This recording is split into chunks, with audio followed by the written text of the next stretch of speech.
Hello, and this is the beginning of my Spire the Watcher, probably a series. I don't want to do one big long video, just so I can break it up, maybe make it more convenient if anybody wants to watch these.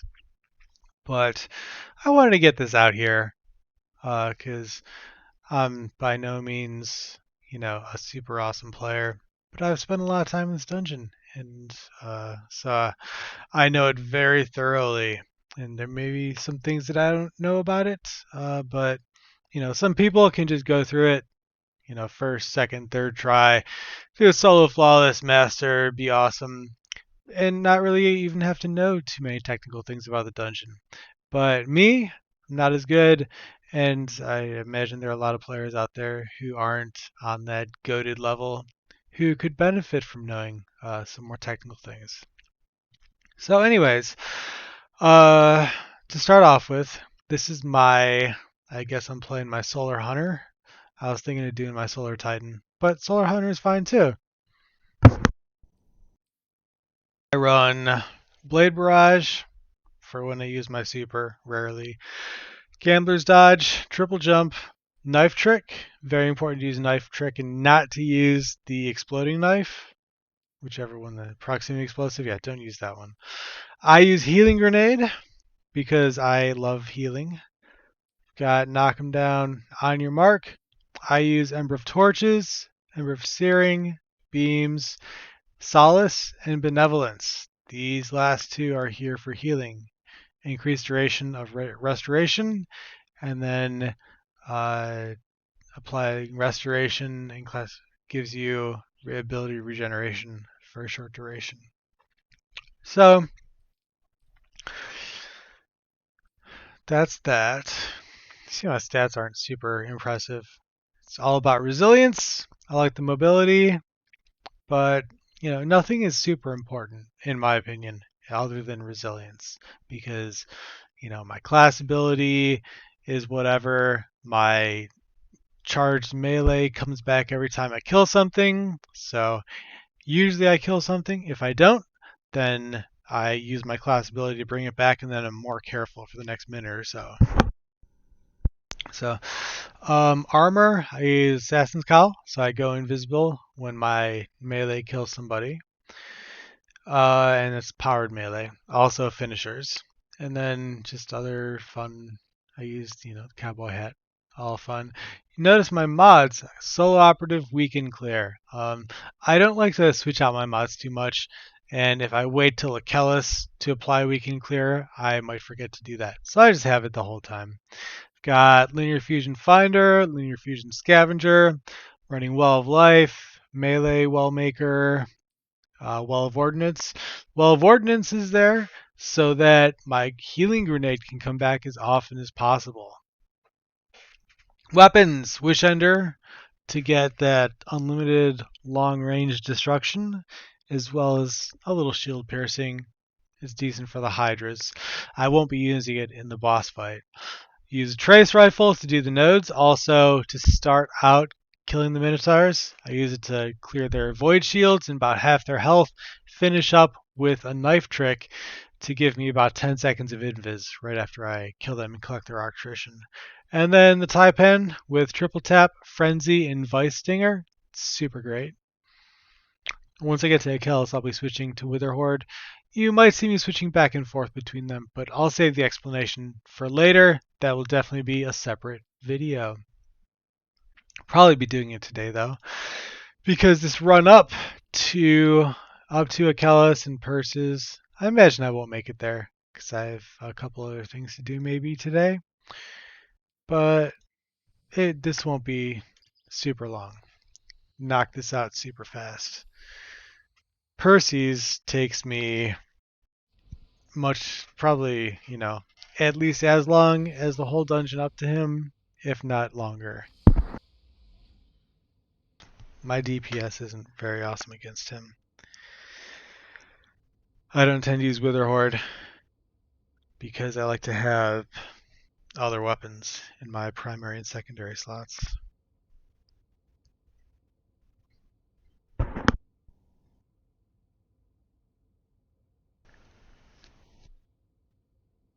What? What's going on? Of course, right when I decide to do this.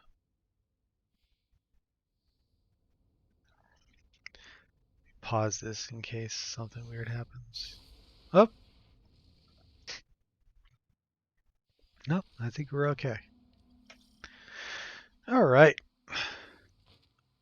So, nothing very interesting happening here. Just the run up to the beginning. I am on controller. I have an Xbox controller. I'm on PC.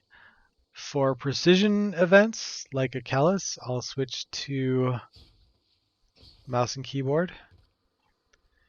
But, I just like to chill out in game. On my controller, I have my emotes all unbound. I use R3 to switch to heavy.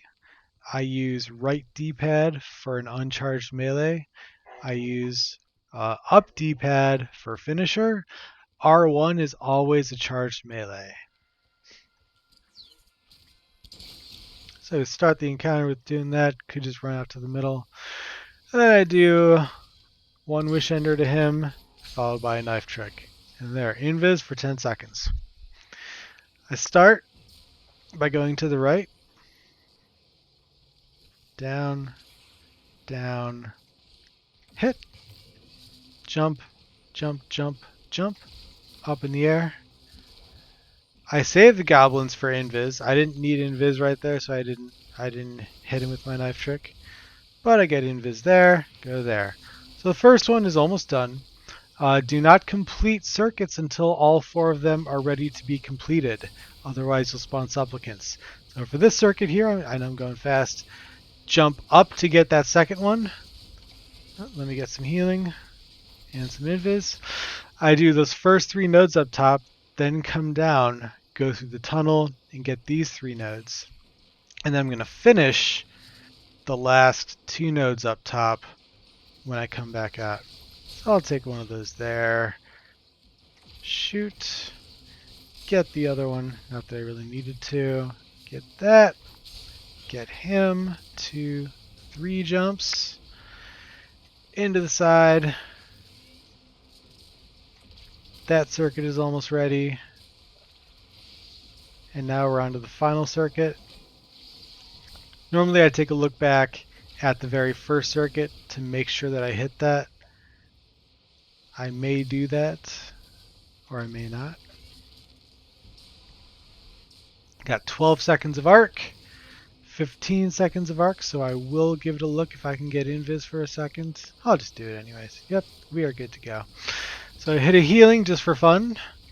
1, 2, 3, 4.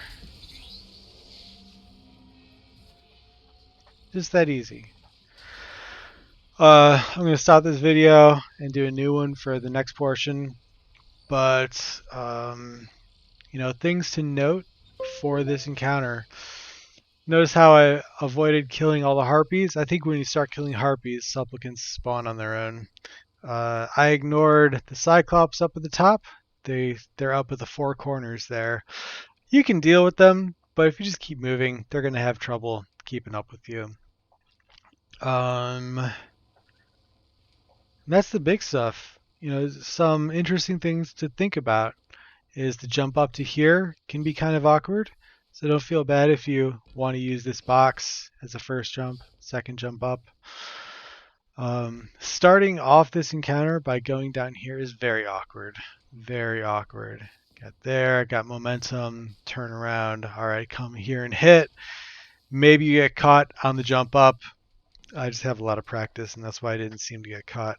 Go there, go there, go there, and then you come around here. So other than that, like I mentioned, when you're coming up here, you get this one. As you're coming out, generally harpies are going to be coming across the screen. So it's honestly very rare that I have an open lane to this right when I hit this and come out. Usually they're coming across. So that's why I always jump up, jump up, jump up, hit it, and then keep going down, turn around, hit that, and then look around for some invis, maybe do it beforehand. Usually there's a goblin or two right in here. When you go down the tunnel, hit that. When you're coming back, usually there's a goblin or two. Occasionally there's a minotaur, not too big of a deal. You can ignore the goblins, come over, hit this, come back, hit that, and then hit a goblin with your hammer or your knife trick if you're on, Solar Titan or Hunter for that invis or health invincibility. Anyways, just gonna stop this and then we'll pick it up again here in a second.